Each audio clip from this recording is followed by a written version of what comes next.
Hello friends, आज हम करने वाले पॉलिटी क्लास 7 का चैप्टर 7 जिसका नाम है विज्ञापनों को समझना। ये जो हमारा चैप्टर है 7 ये हमारे GS1 पेपर के भूमंडलीकरण का जो प्रभाव है भारतीय समाज पर उससे जुड़ा हुआ टॉपिक है, क्योंकि जब विज्ञापनों का दौर शुरू हुआ ये एक जो है भूमंडलीकरण का ही प्रभाव है जिसको हम ग्लोबलाइजेशन कहते हैं।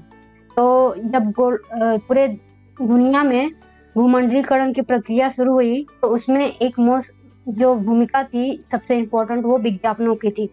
तो ये जो 7 चैप्टर है उसी से हम रिलेट करके हम अपने इस चैप्टर को पढ़ेंगे। तो विज्ञापनों को समझना। आज हम चारों ओर से विज्ञापनों से घिरे हुए हैं। हम जिन्हें टेलीविजन पर देखते हैं, रेडियो पर सुनते हैं, सड़कों पर दिखते हैं, यानी जो प्रचार एडवर्टाइजमेंट वाले जो पोस्टर दिखते हैं उनके बारे में बात की गई है। समाचार पत्रों और पत्रिकाओं को पढ़ते हैं, यहाँ तक कि टैक्सियों और रिक्शों पर भी विज्ञापन दिखाई पड़ते हैं, जैसे कि कंपनी का ब्रांड है, बैंक का है, बस पे, टैक्सी पे, हर एक चीज आप रोड पे देखते हो तो कहीं ना कहीं एक प्रचार का माध्यम हो गया है। जब हम सिनेमा देखने जाते हैं, फिल्म शुरू होने के पूर्व विज्ञापन देखते हैं, और जब हम इंटरनेट पर विभिन्न वेबसाइट देख रहे होते हैं ये बीच बीच में आते रहते हैं। यानी आजकल यूट्यूब ने ऐसा ही कर दिया है कि टाइम सेट कर दिया है टाइमर के साथ कि 5 सेकंड का ब्रेक, और उसमें एडवर्टाइजमेंट होगा एक प्रोडक्ट को लेकर पर्टिकुलर। तो इस तरह से जो है ये एडवर्टाइजमेंट हमारे इतने रोजमर्रा की जिंदगी से बहुत जुड़े हुए हैं। तो आखिर विज्ञापन करते क्या हैं, वे हमारे ध्यान को कैसे आकर्षित करते हैं, अधिक जानने के लिए आगे पढ़े।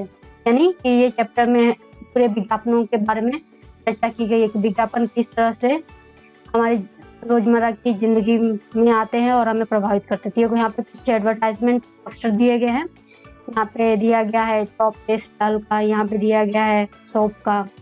तो विज्ञापन हमारा ध्यान विभिन्न प्रकार के उत्पादों की ओर आकर्षित करते हैं और उनका सकारात्मक वर्णन करते हैं। यानी हमेशा कोई प्रोडक्ट, जब कोई वस्तु को विज्ञापनों के माध्यम से लाया जाता है तो हमेशा उसके सकारात्मक पहलू के बारे में बात की जाती है। कभी ये नहीं बताया जाता कि उसकी क्या साइड इफेक्ट है या फिर कुछ उसमें क्या खामियां हैं, जिससे हम उन्हें खरीदने में रुचि लेने लगते हैं। यानी जो चीज अच्छी होती है, हम ऑब्वियसली ह्यूमन है और हमें वही चीज चाहिए जो बेस्ट होगी। तो इस अध्याय में हम ऊपर दिए गए 2 विज्ञापनों पर ध्यान केंद्रित कर समझेंगे कि विज्ञापन से क्या होता है और यह कैसे काम करता है। यानी विज्ञापन का जो पूरा ऑल ओवर सिनेरियो है, पूरा जो मुद्दा है विज्ञापन का, उसको विज्ञापन एक्चुअली में क्यों हमारे लिए इतना प्रभावकारी होता है और ये किस तरह से बिजनेस करने वालों को लाभ पहुंचाता है, ये पूरा जो कॉन्सेप्ट विज्ञापन का उसको हम जानेंगे। तो यहाँ पे विज्ञापन में 2 यहाँ पे समझाने के लिए हमें टॉप टेस्ट दाल का और केयर साबुन का उदाहरण लिया गया है। तो ये विज्ञापन, यहाँ पे कुछ मानदंड दिए गए हैं जिनके आधार पर हमें इन दोनों ब्रांडों को देखना है। तो विज्ञापन में क्या बेचा जा रहा है, यहाँ पे वे उत्पाद का वर्णन कैसे कर रहे हैं, वर्णन में क्या बताने की कोशिश है, चित्र क्या संप्रेषित कर रहे हैं, यानी वो क्या दर्शा रहे हैं। विज्ञापन देखने के बाद आप यह उत्पाद खरीदना चाहेंगे। यानी ये जो जितने भी एडवर्टाइजमेंट यहाँ पे दिया गया है या फिर आप रोजमर्रा की जिंदगी में देखते होंगे तो हमेशा वो कोई ना कोई हमारे जो भावनात्मक पक्ष है ना उसको दर्शाकर ही मोस्टली हमें प्रभावित करके और उस चीज को खरीदने के लिए प्रेरित करती हैं। जैसे कि यहाँ पे दाल से टेस्ट दाल का, टॉप टेस्ट दाल की बात की गई है, तो हम हमेशा उसको दर्शाने के लिए अतिथियों को यह परोसना जाना चाहिए। यानी यहाँ पे एक मानदंड है कि हम इमोशनली, कि हमारे घर कोई मेहमान आता है तो हम अपने, कहते हैं ना कि अतिथि देवो भव का जो कॉन्सेप्ट हमारे संस्कृति में है, तो हम उस चीज को लेकर हम हमेशा यही सोचते हैं कि जो हमारे घर मेहमान आ रहा है हम उसको बढ़िया से बढ़िया खाना खिलाए। तो इस हिसाब से जो ये यहाँ पे कॉन्सेप्ट लिया गया है कि टॉप टेस्ट दाल में, तो आप खाने में क्या खिलाइए, तो एकदम बढ़िया वाली दाल खिलाइए। तो यहाँ यानी जो अतिथि आएंगे उनको यह दाल परोसा जाना चाहिए। इस तरह की मानसिकता हमारे अंदर भरी जाती है। उसी तरह जो चाइल्ड केयर वाले शॉप्स आते हैं वो बताया जाता है हमें कि वो कितने सॉफ्ट हैं, और माँ जो होती है सबसे, जो बच्चों से सबसे ज्यादा उसके ख्याल रखने वाली, उसको ये बात दर्शाया जाता है कि अगर आपके पास ये साबुन नहीं है और अपने बच्चों का इतना ख्याल रखते हो तो आपको ये साबुन जरूर खरीदना चाहिए। तो इस तरह से माँ का प्यार, इस तरह से ये 2 चीजें यहाँ पे उदाहरण में दी गई हैं कि हम किस तरह से इन चीजों को खरीदने के लिए प्रेरित होते हैं। ब्रांड के नाम या ब्रांड के मूल्य का निर्माण किस तरह से होता है? तो क्या आपने भी कभी ब्रांड शब्द सुना है? विज्ञापन ब्रांड निर्मित करने के बारे में ही। बिल्कुल, प्रारंभ स्तर पर ब्रांडिंग का अर्थ है किसी उत्पाद पर किसी विशेष नाम या चिन्ह को मुहर लगाना। यानी ब्रांड, कोई पार्ले जी का आपने बिस्किट लिया होगा तो उस पे पार्ले जी लिखा होता है। ये एक नाम का जो जिस पैटर्न में लिखा जाता है नाम, जिसपे वो बेबी का पिक्चर होता है, वो एक क्या होता है कि उसका एक पहचान बन जाता है और उसी को क्या कहते हैं, किसी भी सिंबल और उसके नाम को ब्रांड कहते हैं। यानी कोई भी चीज मार्केट में आ रही है और कुछ लोगों के साथ, लोगो मतलब कुछ चिन्ह के साथ स्पेसिफिक की उसकी पहचान दर्शाती है, या फिर वो कहते हैं कि ये हमारी पहचान है, ये मतलब स्पेसिफिक ये हमें बिलोंग करती है, तो वो चीज क्या हो जाती है, ब्रांडिंग हो जाती है। यानी ब्रांडिंग करते करते वो चीज ब्रांड में कन्वर्ट होती है। ओके, जैसे पेप्सी कोला है, हर एक चीज जो मार्केट में आप एक एक नाम लोगे वो ब्रांड ही होती है। तो एक उत्पाद को बाजार में प्रचलित अन्य उत्पादों से भिन्न दिखाने के लिए ऐसा किया जाता है। यानी हर एक ब्रांड अपना एक यूनिक, यानी जो एकमात्र चिन्ह जो हो उसको लेकर आती है। आइए अब इन विज्ञापनों को फिर से देखें। आपके विचार से दाल और साबुन के निर्माताओं ने अपने उत्पादन को विशिष्ट नाम क्यों दिए होंगे? यानी दाल तो है, पर दाल में अलग अलग नाम क्यों आते हैं कि ये टॉप दाल है, ये ग्रेटेस्ट दाल है, ये इतना स्वादिष्ट दाल है, तो ये क्यों नाम दिए जाते हैं? ब्रांडिंग या दागना दरअसल पशुपालन की जरूरत से उभरा हुआ शब्द है। यानी ब्रांडिंग अलग अलग मालिकों के पशु चरगाहों में एक साथ चरा करते थे और उन्हें पहचानने की समस्या पैदा हो जाती थी। मालिकों ने इस दिक्कत का हल निकाला। वे गर्म लोहे की मदद से अपने पशुओं पर खास चिन्ह दागने लगे और उसी से ब्रांडिंग कहा गया। यानी ब्रांडिंग शब्द शुरुआत में तो ये एक पशुओं को पहचान के चलन के रूप में आया कि कहते हैं ना कि हमारे जो मौर्य समाज और गुप्त समाज में जब पशुओं की मांग हुआ करती थी, उस समय चरगाह हुआ करते थे, तो वो अपने पशुओं को किस तरह से पहचाने, तो इस तरह से वो पहचानने के लिए अपना अपना मुहर लगा दिया करते थे। जैसे कोई व्यक्ति नाम का है राम, तो वो अपने नाम के र या राम का चिन्ह है लोहे पे बना के वो लगा देगा कि ये इस व्यक्ति की गाय है, जिसे आप देख के पहचान जाओगे। इस तरह से ब्रांडिंग में क्या होती है कि अलग अलग उत्पाद होते हैं मार्केट में और उन अलग अलग प्रोडक्ट को दिखाने के लिए आपकी पहचान कि आप इस लोगों को देखो तो आपको जरूर आपके माइंड में ये स्ट्राइक हो या फिर आपको ये तुरंत ध्यान में आ जाए कि ये तो इस चीज की बात कर रहा है। ओके, तो ये होती है ब्रांडिंग। तो दालें या दलहन बाजार में खुले में बिकते हैं। हम दालों को उनके विभिन्न प्रकारों के नाम से जानते हैं, जैसे मसूर की दाल, उड़द की दाल आदि से। ये नाम ब्रांड के नाम नहीं है, ये मतलब ये पर्टिकुलर दाल के नाम है, पर इन दालों के नाम से हम एक कहते हैं ना कि कुछ बना के कुछ उसको अच्छे रूप में आपके सामने पेश किया जाता है, वो हो जाती है ब्रांडिंग। तो ये मतलब दाल तो एक पर्टिकुलर ब्रांड नहीं है, बट जब उसको हम मार्केट में लेकर आते हैं कुछ नए वैल्यू एडिशन दिखाने के साथ साथ कुछ उसमें विशिष्टता दिखाते हैं, तब वो ब्रांडिंग के रूप में पहचानी जाती है। जैसे आप आटा के नाम सुने होंगे। आटा आप नॉर्मली गेहूं का लेकर आते हो, पिसाते हो और फिर आटे के रोटी बनाते हो, पर वही आटा को नॉर्मली जब कोई कंपनी लेकर आ रही है और उसको आपको दिखा रही है कि एक आप रोटी जब मम्मी आपके बेलती हैं और कैसे वो रोटी फूल जाती है, आप एडवर्टाइजमेंट देखते होगे तो ऐसा दिखाया जाता है कि ये आशीर्वाद आटा है, इसको आप खाइए, बहुत मुलायम सॉफ्ट है। आटा तो कॉमन आटा ही होता है, बट कि उसको जो जिस तरह से वो आपके सामने पेश करते हैं वो इम्पोर्टेंट हो जाता है, और वो जब एक विशिष्टता आप देखने लगते हो उस चीज में, तो आप उससे प्रभावित होते हो मोस्टली, और आप सोचते हो कि ये चीज हमारे पास होनी चाहिए।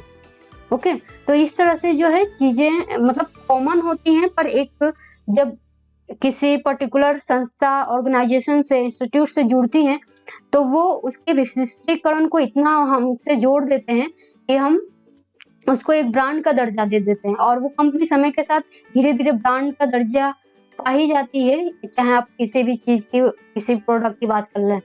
तो जब कोई कंपनी मसूर की दाल लेकर एक पैकेट में बंद करती है और उसी दाल को एक विशिष्ट नाम देने की जरूरत पड़ती है। ऐसा करने की आवश्यकता है इसलिए कि जिससे कि हम विशिष्ट पैकेट वाली दाल और बाजार में बिकने वाली खुली दालों के बीच भ्रमित ना हो। यानी ये हमारी पर्टिकुलर दाल होगी, राइट, कि बाकी उड़द की दाल और कोई सरसों या फिर मसूर की दाल कोई बंदा खरीदने जा रहा है तो वो पर्टिकुलर वो नॉर्मल दाल को नहीं बोलेगा कि मुझे इस ब्रांड की दाल चाहिए, यानी वही चीज लेगा जो उस कंपनी को से जुड़ी हुई है या फिर वो उसने जो एडवर्टाइजमेंट के माध्यम से वो चीज देखी हुई है तो उसको वही चीज चाहिए होगी, अदरवाइज उसको नॉर्मल चीज नहीं चाहिए होगी।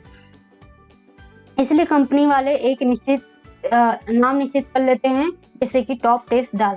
इस तरह उत्पादों के नाम ही ब्रांडिंग, जो उत्पादों का नाम देना ही एक तरह से क्या हो जाता है, ब्रांडिंग हो जाती है। आपने किसी प्रोडक्ट, आपने कुछ घर पे बनाया, एक नई बिरयानी मतलब कुछ कुकिंग की और आपने उस खाने को एक नया नाम दिया, तो आपने क्या स्पेसिफिक अपने उस बनाए हुए नाम, अपने नाम क्रिएट किया। आपने उसको एक खाना तो है ये, बट वो किस तरह का खाना, उसकी क्या स्पेसिफिकेशन है, आप उसके अनुसार उसको एक टाइटल दे देते हो, एक नाम दे देते हो, तो वो क्या हो जाती है, वो जो आपने चीज बनाई है वो आपकी एक ब्रांडिंग हो जाती है कि आपने उसको एक ब्रांडिंग यानी उसको एक नाम दे दिया है।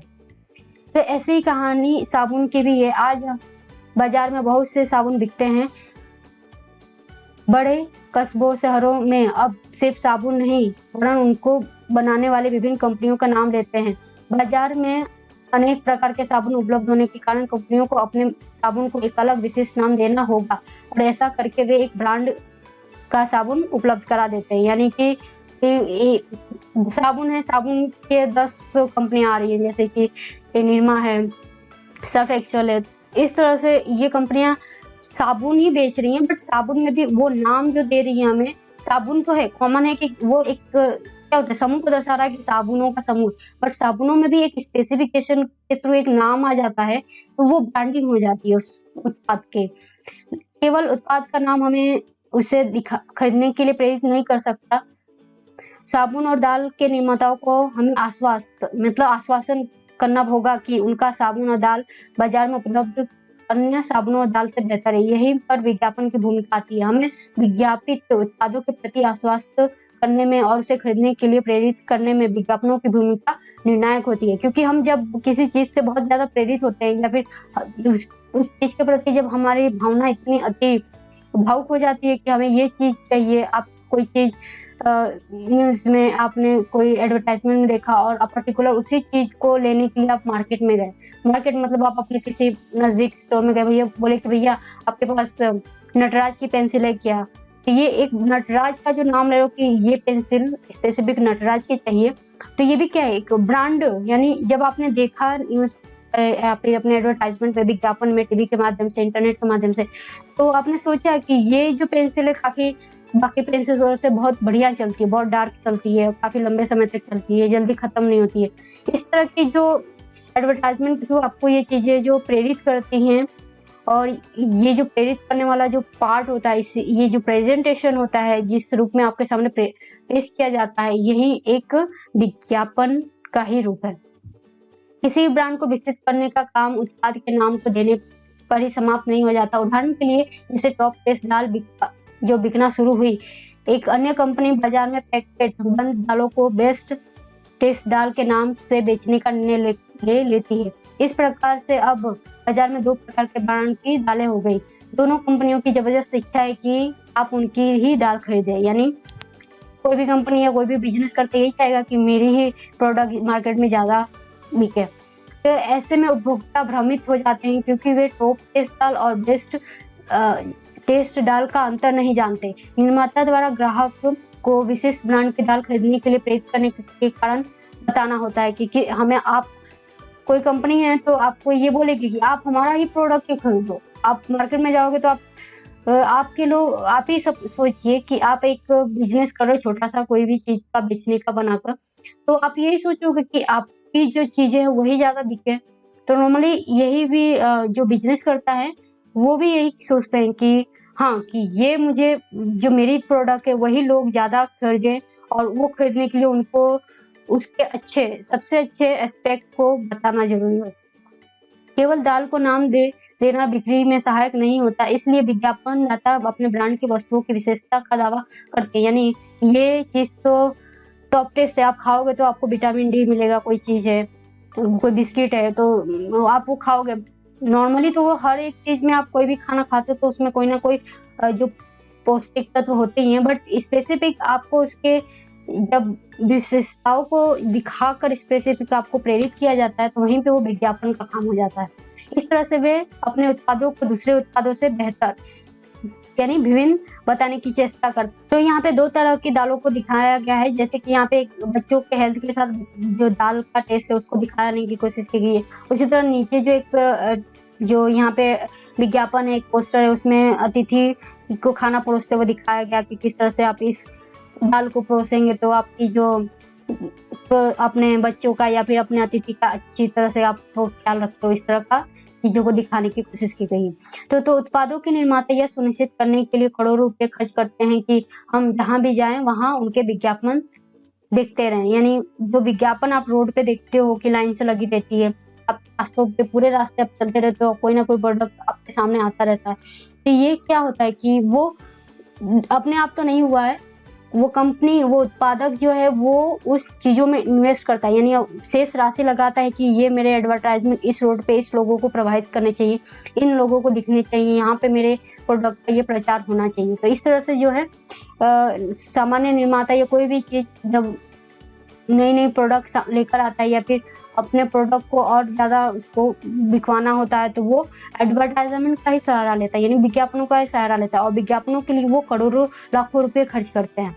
तो उपरोक्त विज्ञापनों में आप देख सकते हैं कि दोनों दाल वाले अलग-अलग प्रकार की बातें कर रहे हैं। टॉप टेस्ट दाल अतिथि सत्कार की हमारी सामाजिक परंपरा का सहारा ले रही है, तो बेस्ट टेस्ट दाल बच्चों के स्वास्थ्य का ख्याल रखने और उन्हें अच्छी चीज़ें खिलाने की हमारी चिंता को उभार रही है कि आप अपने बच्चों को अच्छा से अच्छा खाना दीजिए। अतिथियों का सत्कार करना और बच्चों के पोषणयुक्त आहार देना जैसे मूल्यों का उपयोग ब्रांड का मूल्य बढ़ाने के लिए किया जाता है और ब्रांड मूल्यों को हम तक पहुँचाने के लिए क्या किया जाता है, दृश्यों शब्दों के द्वारा हमारे मन को अच्छी लगने वाली छवियाँ निर्मित की जाती हैं और उसी तरह से वो क्या होती है, हम उनसे प्रभावित होते हैं। हम सामान्य मानव हैं और हमारा ये एक भावनात्मक पक्ष होता है जो हमेशा एक मूल्यों के साथ जुड़ा रहता है और वो मूल्य अलग-अलग रूप में हमारे सामने पेश किए जाते हैं और उन चीज़ों से हम क्या होते हैं, प्रभावित होते हैं। ब्रांड के मूल्य और सामाजिक मूल्य क्या है? तो आज विज्ञापन हमारे सामाजिक और सांस्कृतिक जीवन के मुख्य भाग बन गए हैं। हम विज्ञापन देखते हैं, उनके बारे में चर्चा करते हैं और प्राय लोगों का आकलन उनके द्वारा प्रयोग में लाए जा रहे ब्रांड उत्पादों के आधार पर करते हैं। यानी आपको कोई आपका फ्रेंड है और वो कोई चीज़ लेकर आया है, सपोज कि वो एक शूज़ लेकर आया है, जूता, और वो कोई ब्रांड कंपनी, सपोज कि आजकल एडिडास का जूता बिक रहा है, तो आप अपने दोस्त को आप जज करोगे। फर्स्ट जो हमारा ह्यूमन नेचर होता है कि हम कोई भी चीज़ को देखें तो पहले उसको पूरी तरह से टटोलते हैं। तो वो कोई ना कोई चीज़ लाया तो उसके प्रति या तो श्रद्धा होगी या फिर उसके प्रति आप कहोगे कि बाप रे! बहुत बड़ी बात होती है इस तरह के ब्रांडिंग चीज़ों को पहनना। और वहीं आप हो कि एक नॉर्मल जूता पहन रहे हो या फिर इस तरह की चीज़ें ला रहे हो कि हाँ, कोई मुझे फ़र्क नहीं पड़ता, मुझे ये तो जूतों में कुछ भी हो मुझे चल जाएगा। तो इस तरह से क्या होती है कि हमारे अंदर एक-दूसरे के प्रति उन चीज़ों को लेकर भी एक भावनात्मक सोच विकसित होती है। तो प्रायः लोगों का आकलन उनके द्वारा प्रयोग में लाए जा रहे ब्रांड उत्पादों के आधार पर करते हैं। यह जानने के बाद कि विज्ञापन हमारे जीवन को प्रभावित करने के महत्वपूर्ण साधन है, यह आवश्यक है कि हम ये समझें कि ये किस तरह काम करते हैं। यानी तो ब्रांडिंग का काम सिर्फ एडवर्टाइजमेंट देकर होने से नहीं हो जाता, पर ये किस तरह से जो आप प्रचार को देखते हो, रास्ते पे गुजरते हुए विज्ञापनों को देखते हो, इंटरनेट पे जो विज्ञापन देखते हो या फिर जो आपको सपोज कि इंटरनेट और टीवी जैसे कुछ भी इलेक्ट्रॉनिक मीडिया है, रेडियो है, जिसके थ्रू आप विज्ञापनों को सुनते हो, जानते हो, देखते हो।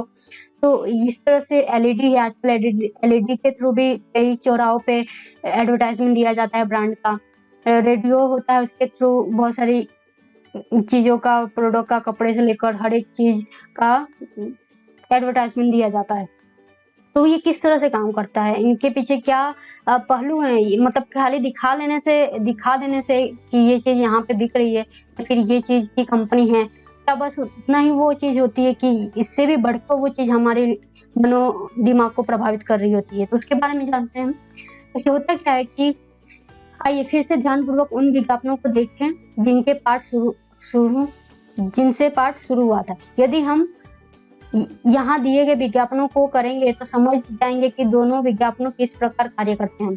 तो ब्रांड वाली दाल की कीमतें उन दालों से कहीं अधिक होती हैं जो खुली मिलती हैं, क्योंकि ब्रांड वाली दालों में पैकिंग होती है, विज्ञापन का मूल्य भी शामिल होता है, इसलिए बहुत से लोग उन्हें ही नहीं खरीद पाते। यानी उन्हीं दालों को क्या होता है कि आप किरासन की दुकान पे गए, जनरल प्रोविजनल स्टोर पे गए, तो वहाँ पे आप नॉर्मल दाल बोलोगे भैया ये दाल दे दो, हमें यही लेना है।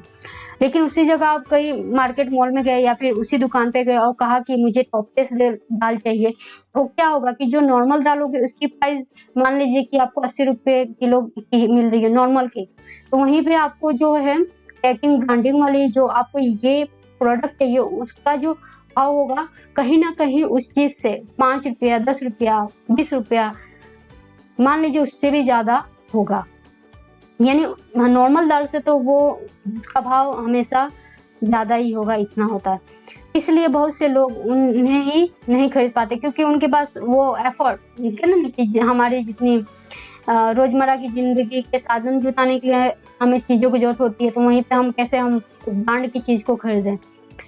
जो लोग टॉप टेस्ट दाल नहीं खरीद पाते विज्ञापन की वजह से, यह सोचना शुरू कर सकते हैं कि शायद वे अपने अतिथियों का सत्कार बहुत अच्छी तरह नहीं कर रहे हैं। धीरे धीरे लोग यह विश्वास करने लगे हैं कि ब्रांड वाली दालें ही अच्छी होती हैं, यानी आप इस चीज का दाल खाइए, इस कंपनी का दाल खाइए, वही अच्छी होती है। बाकी जो नॉर्मल दाल जो आप खेतों से दाल या फिर अपने गाँव से दाल लाते हो, कोई और दाल का जो सोर्स है उसके थ्रू जो दाल आ रहा है, वो कहीं ना कहीं क्या होता है कि हमारे मन मस्तिष्क में आ जाता है कि ये वैसी दाल नहीं है, भले वो दाल अलग थी, उसका टेस्ट अलग था, इसका टेस्ट हम ये अपने अंदर इस तरह के विचारों का हमारे अंदर मनन चलने लगता है, और खुली बिकने वाली दालों की अपेक्षा वह दाल खरीदना हम पसंद करेंगे जो बंद पैकेट में दाल आती है। वास्तव में दोनों दालों में जो खुली मिलती है, जो पैकेट में मिलती है, बहुत कम अंतर है। विज्ञापन के कारण हम अंतर की कल्पना करने लगते हैं।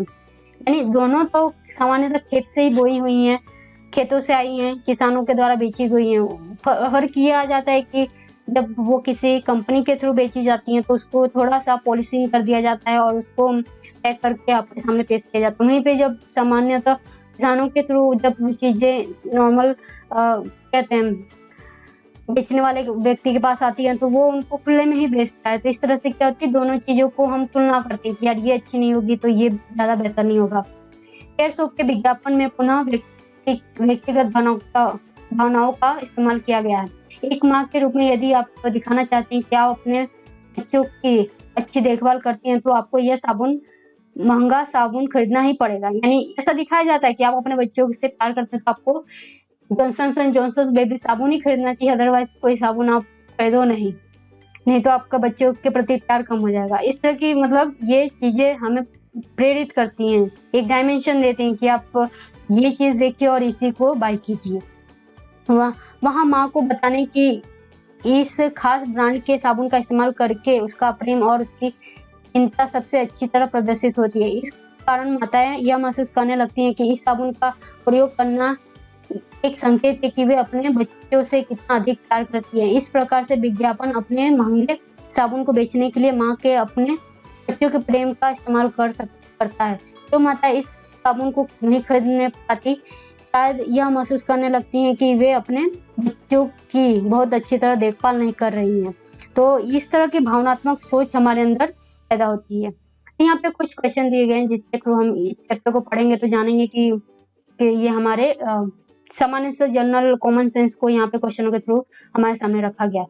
यह विज्ञापन हमें इस ब्रांड का सामान इस्तेमाल पर क्या अनुभव कराना चाहते हैं, यानी जो ब्रांड दिया जा रहा है, जो विज्ञापन दिया जा रहा है, किस तरह से क्या अनुभव कराना चाहता है, आपको किस दिशा में प्रेरित कर रहा है, यह विज्ञापन किन लोगों से बात कर रहा है और किन लोगों पर ध्यान नहीं दे रहा है। यानी जो हम कोई भी पर्टिकुलर विज्ञापन लिखते तो कोई ना कोई एक ग्रुप को दर्शाता रहता है, चाहे बच्चों का समूह हो या फिर वृद्धों का हो या फिर माँ का हो, मतलब वो कोई ना कोई एक पक्ष को लेकर ही हमारे सामने उस चीज को दिखाता है, ना कि वो कहते हैं ना कि पूरे 360 डिग्री को नहीं कवर करता। यदि आपके पास इन उत्पादों को खरीदने के लिए पैसा हो तो आपको इन्हें देखकर कैसा महसूस होगा? यदि आपके पास पैसा ना हो तब कैसा अनुभव होगा। सामान्य सी बातें यहाँ पे कॉमन सेंस का यूज करना है आपको और सोचना है कि अगर मेरे पास पैसे होते तो आप अफोर्ड करने लायक होंगे तो ऑब्वियसली आप वही चीज खरीदोगे जो ब्रांड होगी। आई मीन कोई भी पर्टिकुलर अच्छी चीज ही लोगे और उसके लिए आप पैसा खर्च करने को भी तैयार हो। बट जब आपके पास पैसा नहीं हो तो आप वही चीज खरीदोगे तो ब्रांड ना होकर सामान्य सी चीज भी मिल जाए तो आप उसमें खुश रहोगे कि हाँ मेरे पास ये चीज है। तो ये चीजें मतलब आपके पास पैसे की दिक्कत नहीं है तो आप हमेशा ब्रांडिंग चीजों को खरीदने के लिए प्रेरित होते हो। ये कॉमन सेंस है, हर किसी का अपना अपना नजरिया है बट नॉर्मली ह्यूमन यही करते हैं कि कहते हैं ना कि हम पढ़े लिखे या कमाई कर रहे हैं तो अच्छी चीजें खाने के लिए कर रहे हैं तो ऑब्वियसली ये सब चीजें उसी से जुड़ी हुई है। जैसे आप उपयुक्त विज्ञापन में देख सकते हैं कि वे अधिकतर हमारी व्यक्तिगत भावनाओं का केंद्र बनाने की कोशिश करते हैं। हमारी व्यक्तिगत भावनाओं को उत्पादों के साथ जोड़कर वे इस बात को प्रभावित करने की कोशिश करते हैं कि हम अपना मूल्य कैसे आंकते हैं। तो प्राय हमारे क्रिकेट खिलाड़ी और लोकप्रिय अभिनेता भी विज्ञापन द्वारा उत्पादों को बेचने का प्रयत्न करते हैं। यानी आपने देखा होगा विराट कोहली कोई प्रोडक्ट बेच रहा है तो किस तरह से एनर्जी ड्रिंक बेच रहे हैं वो लोग, तो वो भी हमारे एक प्रेरणा का कारण ही होते हैं कि हम अगर किसी खिलाड़ी से प्रभावित हो और वो चीज यूज कर रहा है तो हम भी उस चीज को बाय यानी खरीदने के लिए बहुत उत्सुक होते हैं। हम इन चीजों को खरीदने के लिए उत्सुक हो जाते हैं क्योंकि वे लोग जिन्हें हम अपना नायक समझते हैं बताते हैं कि वे उत्पाद खरीदने योग्य हैं। साथ ही विज्ञापन अपने अधिकांश धनाढ्य लोगों की जीवन शैली के चित्र दिखाते हैं।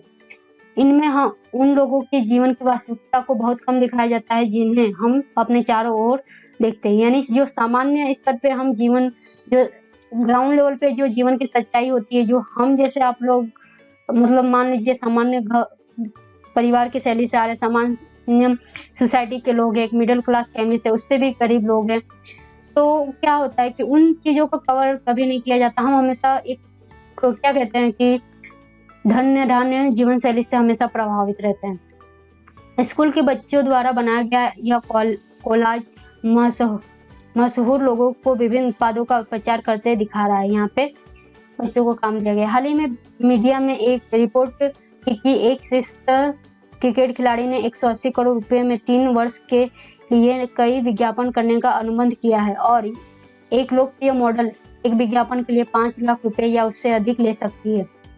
तो इस तरह से जो हमारे कहते हैं ना प्रेरणादायक खिलाड़ी या कोई एक्टर या कुछ भी होते हैं तो वो कहीं ना कहीं कॉन्ट्रैक्ट के थ्रू उस कंपनी से जुड़ते हैं और उस जितने साल तक वो उस कॉन्ट्रैक्ट में रहते हैं उस कंपनी और उस ब्रांड का प्रचार करते रहते हैं। यानी कि आपको प्रेरित करते हैं कि आप ये ब्रांड लीजिए, ये चीज खरीदिए, ये आपके लिए अच्छी है। तो आप ऑब्वियसली आप अगर प्रेरित हो किसी चीज से तो आप उसकी तरफ जाओगे ही। आज एक प्रमुख टीवी चैनल पर प्राइम टाइम में 30 सेकंड का विज्ञापन दिखाने का शुल्क 1,60,000 रुपए है। एक प्रमुख अखबार में चौथाई पेज के आकार के रंगीन विज्ञापन की कीमत 8.36 लाख रुपए। तो इस तरह से जो विज्ञापन आते हैं अखबारों में, टीवी में, उनकी भी हाई मतलब वैल्यू है। जो फाइनेंशियल इन्वेस्टमेंट का लेवल देखे तो कितना लाखों करोड़ों में इन्वेस्टमेंट कंपनियां करती है विज्ञापनों के लिए। विज्ञापन हमारे जीवन में महत्वपूर्ण भूमिका अदा करते हैं। हम इन विज्ञापनों के आधार पर न केवल उत्पाद खरीदते हैं वरन ब्रांड उत्पादों का उपयोग करने से हम अपने और अपने मित्रों तथा परिवार के बारे में एक अलग तरह से सोचने भी लगते हैं कि ये व्यक्ति अगर ये चीज नहीं कर रहा तो कहीं ना कहीं वो भावनात्मक जो हमारा स्तर है वो कहीं ना कहीं उस चीज से जुड़ जाता है कि अगर ये व्यक्ति है और वो चीज को यूज कर रहा है, कोई पर्टिकुलर जूता बाई कर रहा है, रिबॉक का जूता है, एडिडास का जूता, तो हम सोचते हैं कि उसकी कुछ अलग ही बात है। इस तरह की हमें हमारी जो अंदर जो मानसिकता है उस तरह की विकसित होने लगती है।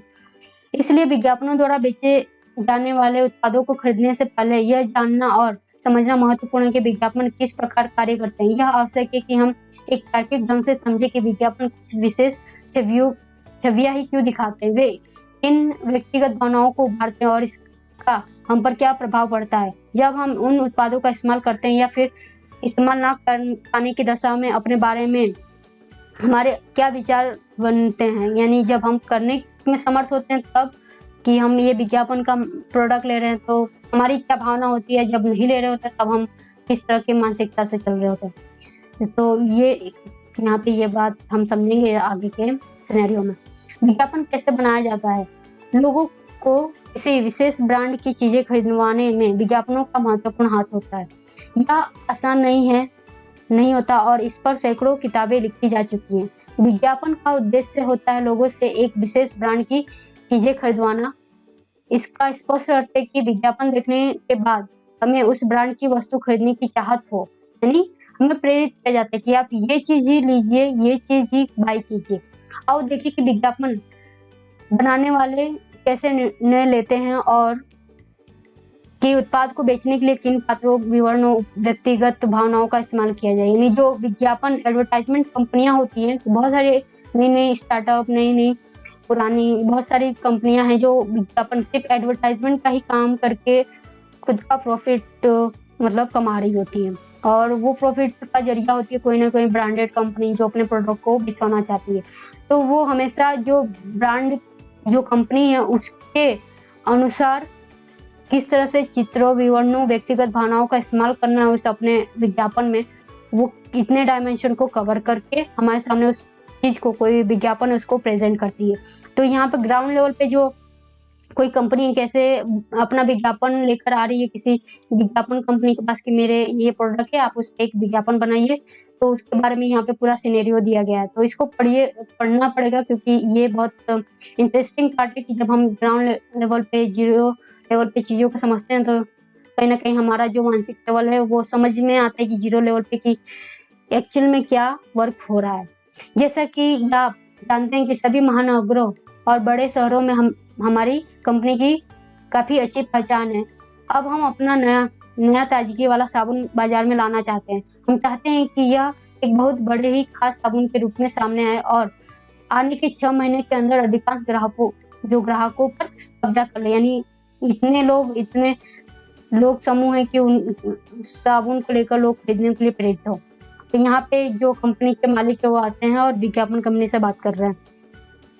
हमें विज्ञापनों का ऐसा अभियान चलाना है जिससे ग्राहक को एक नया चस्का पैदा हो। वे पहले से मौजूद इतने सारे ब्रांड के तो आदी हो ही चुके हैं।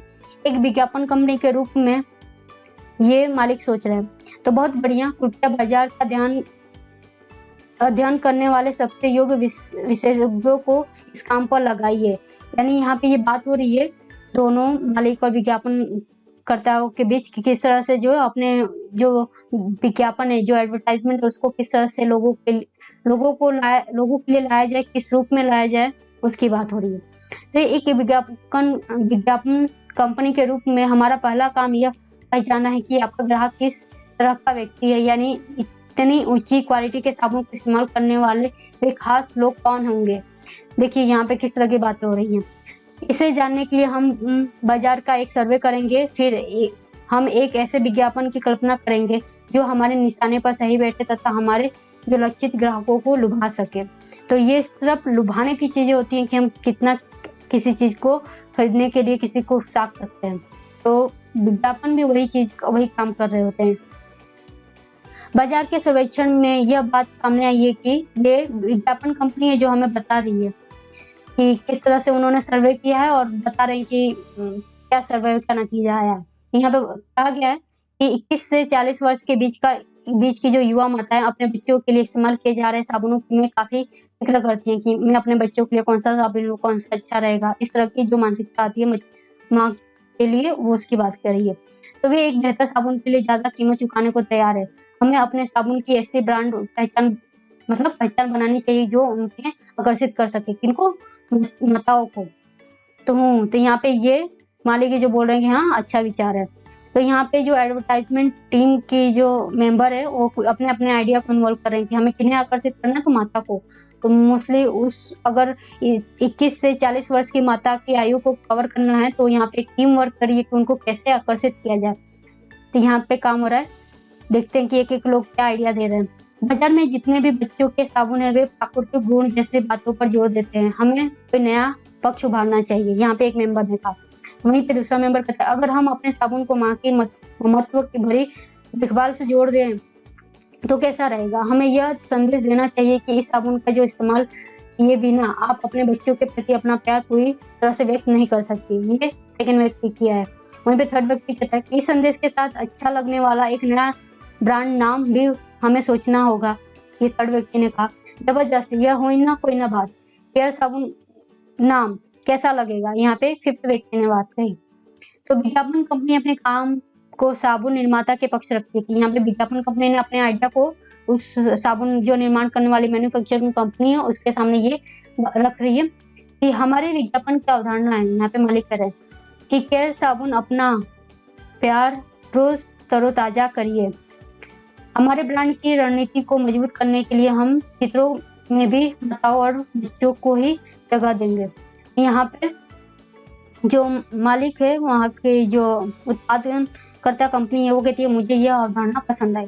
तो यहाँ पे ये स्टोर है, यहाँ पे एक माताओं की लाइन खड़ी है, तो कैसे वो प्रोविजन स्टोर पे जा रही हैं और वो चीज़ों को खरीदती हैं तो क्या माइंड में रखती हैं, अपने बच्चों के लिए साबुन ले रही है तो किस तरह का लेंगी। तो यहाँ पे माँ का एक कथन दिया गया है कि हाँ मुझे लगता है कि इससे प्यार और दुलार को एक अलग तरह से जाहिर करने का मौका मिलता है, मैं इस ब्रांड को आजमा कर देखना चाहूंगी। तो यहाँ पे चीजें क्या हो रही है सर्वे के थ्रू, हाँ शुक्रिया मैडम, यानी चीजें लोगों तक वो प्रभावित हो रही है माता कि मैं अपने बच्चों को इस प्रोडक्ट को खरीद के उसका इस्तेमाल अपने बच्चे के लिए करूंगी तो क्या होगा कि मैं अपने प्रेम को और अच्छी तरह से बता सकती हूँ अपने बच्चे के प्रति। तो ये साबुन बेचने की रणनीति जब कारगर लगने लगती है तो विज्ञापन अभियान को अंतिम रूप दिया जाता है और बाजार में साबुन के अनेक आने के साथ साथ विज्ञापन विभिन्न संचार माध्यमों के जारी कर दिए जाते हैं, यानी टेलीविजन के थ्रू, रेडियो के थ्रू, पोस्टर के थ्रू, इस तरह से क्या है विज्ञापनों का अलग अलग माध्यम है। ये लास्ट चैप्टर में हमने माध्यमों के बारे में पढ़ा था कि जो भी इलेक्ट्रॉनिक मीडिया है या फिर संचार के जितने भी माध्यम है वो क्या है एक तरह का माध्यम होते हैं चीजों को प्रसारित करने के। तो इस तरह से है एक विज्ञापन कंपनी काम कर रही होती है। विज्ञापन और लोकतंत्र, एक लोकतंत्र समाज में विज्ञापन अनेक प्रकार से समानता संबंधी विषयों से जुड़ जाते हैं, यानी किस तरह से जो है विज्ञापन में लोकतंत्र, क्योंकि विज्ञापनों का हमेशा उद्देश्य होता है धनाढ्य लोगों की जीवन शैली को दिखाओ और लोगों को प्रेरित करो कि वो ये चीज अपनाए और उस चीज को महसूस करें, बस ये टारगेट होता है। तो ये किस तरह से जो है निम्न तबके के लोग हैं उनको नहीं प्रभावित करता, यानी जो उत्पाद है जो ब्रांडों की चीज है वो उनको मानसिकता को किस तरह से प्रभावित करती है उसके बारे में देखते हैं।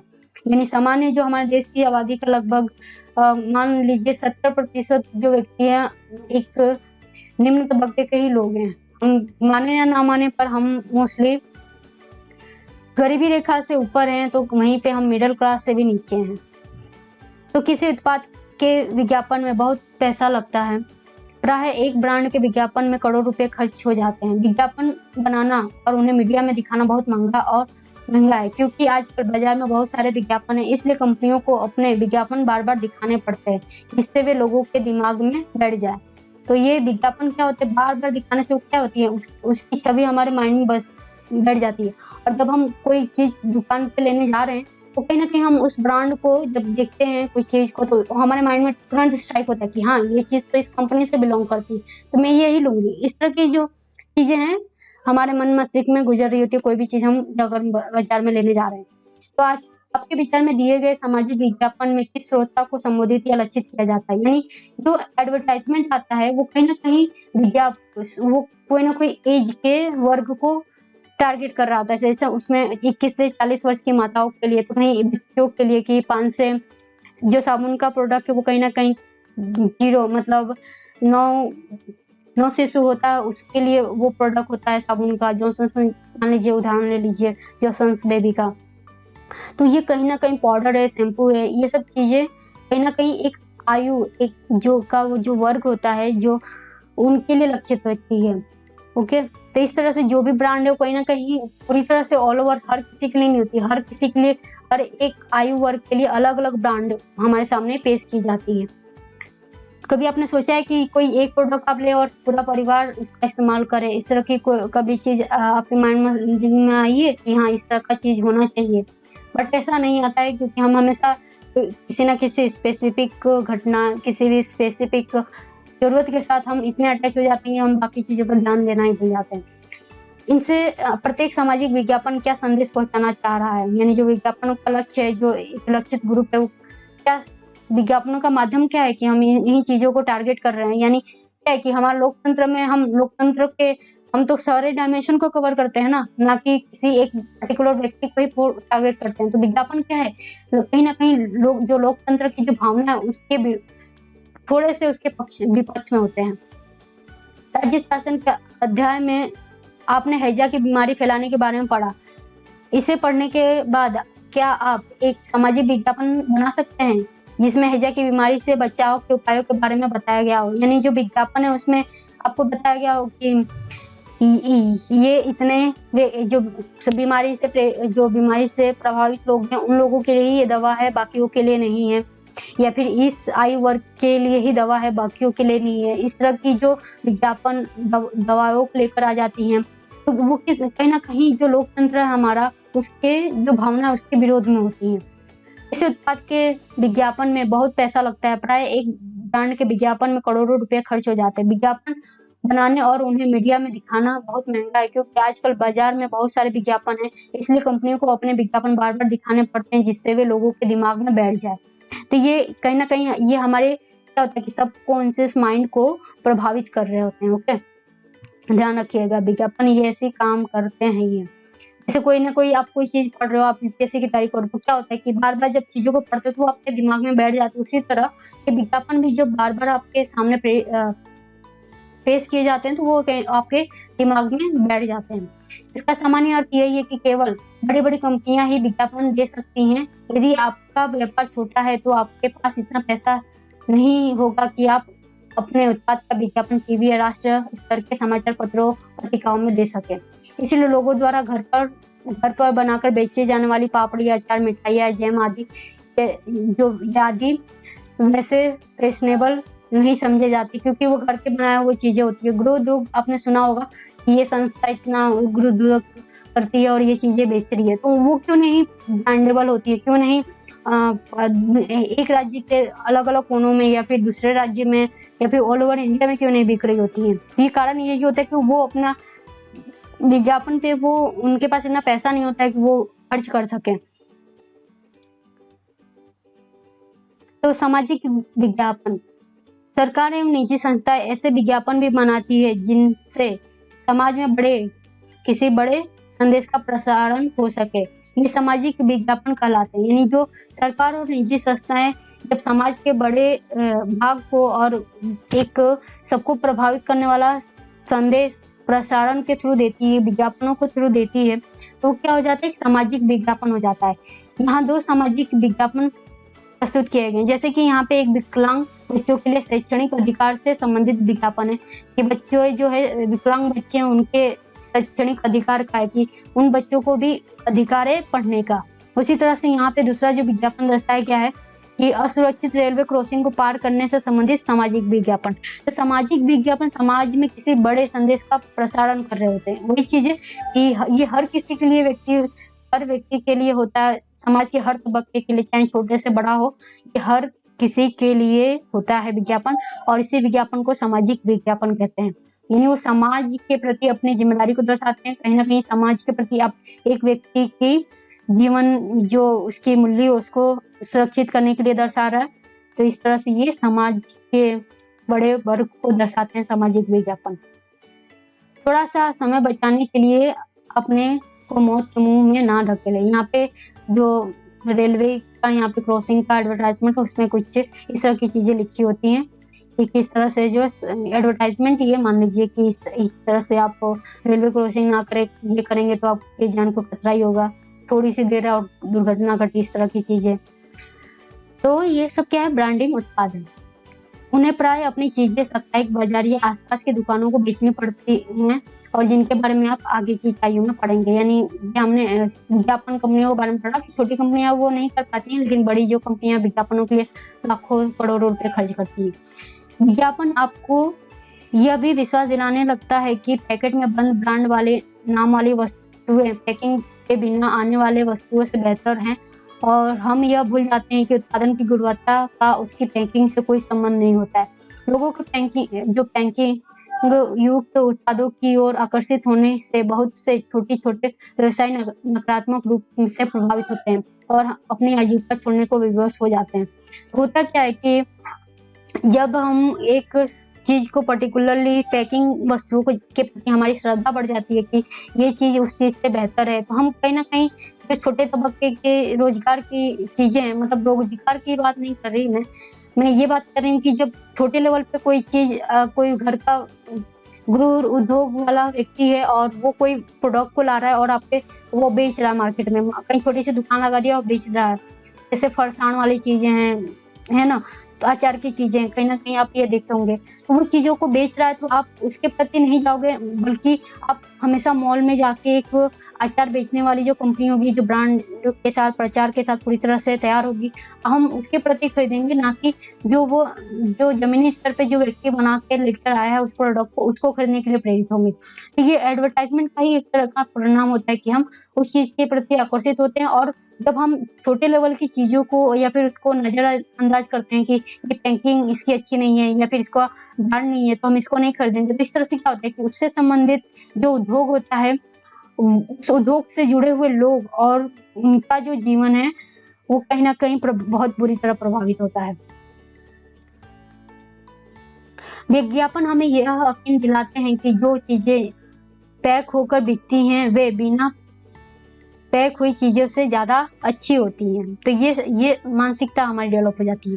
लोकतंत्र में जहां सब लोग समान है और जहां सभी को सामान्य जीवन जीने योग्य अवसर मिलने चाहिए, वहां विज्ञापन गरीबों के सम्मान में एक प्रकार की कमी जरूर करते हैं। उनके चेहरे विज्ञापन में नहीं दिखाए जाते और इसलिए हम उनके जीवन को कोई महत्व नहीं देते हैं। कहीं ना कहीं आपने एडवर्टाइजमेंट कभी याद कीजिए कि कौन सा एडवर्टाइजमेंट देखा होगा जहाँ पे गरीब परिवार के एक समुदाय को दिखाया गया, उसको टारगेट किया हुआ, प्रेरित किया गया हो कि ये व्यक्ति ये चीज खरीदे, उसको जीवन, भले वो 5 रुपए की चीज क्यों ना हो। कंपनियां हमेशा उस चीज को टारगेट करती हैं जो उसके प्रोडक्ट को खरीदने लायक हो, यानी आपके एक ऐसा वर्ग जो जिसके पास पैसा हो और वो उस पैसे के अनुसार उस प्रोडक्ट को लाए कि ये व्यक्ति अगर इतने रुपए कमा रहा है तो उसमें से इतना तो अफोर्ड कर ही सकता है मेरे प्रोडक्ट को खरीदने के लिए। तो कंपनियां इस तरह से टारगेट को चुनती हैं। विज्ञापन लोगों की निजी भावनाओं को पुकारता है और इसीलिए कई बार जब लोग वह विज्ञापित वस्तु नहीं खरीद पाते हैं तब उन्हें बुरा लगता है। उन्हें महसूस होता है कि वे अपने प्रिय लोगों का वैसा ख्याल रखने में असमर्थ है जैसा विज्ञापन में दिखाई पड़ रहा है। यानी हम विज्ञापन को एक तरह से बहुत सच मान लेते हैं। यहाँ पे ये गोला बनाने वाले का दिया गया चित्र है कि गोला बनाने वाली अगर कोई कंपनी बेच रही होती है आइसक्रीम, हम बहुत प्रेरित होते हैं, पर वहीं पे एक सामान्य गोला वाला है उसको हम करने के लिए उत्सुक नहीं होते हैं, क्योंकि सोचते हैं कि कितना अनहाइजेनिक चीजें होती हैं। बट कई बार हमें जज नहीं करना चाहिए। कई जगह इस तरह के आजकल लोगों में जागृति आई है कि स्वच्छ साफ सफाई रखना, और इससे लोग आकर्षित होते हैं। तो कोई इतनी बुरी दशा में नहीं होता, कोई ना कोई व्यक्ति होता है जो दुकान में अगर अच्छी चीजें बेच रहा है, स्वच्छता के साथ बेच रहा है, और वो छोटे तबके से ही क्यों ना है और क्यों ना वो निम्न मध्य वर्ग का व्यक्ति है और छोटी सी दुकान पे वो चीजें बेच रहा है, हमें उस चीज को खरीदने के लिए प्रेरित होना चाहिए। अगर वो खराब है उसके पास वो चीज है तो हमें बताना चाहिए भाई साहब आपके पास, आप ऐसा करिए, आपका ये चीज बेटर होगा।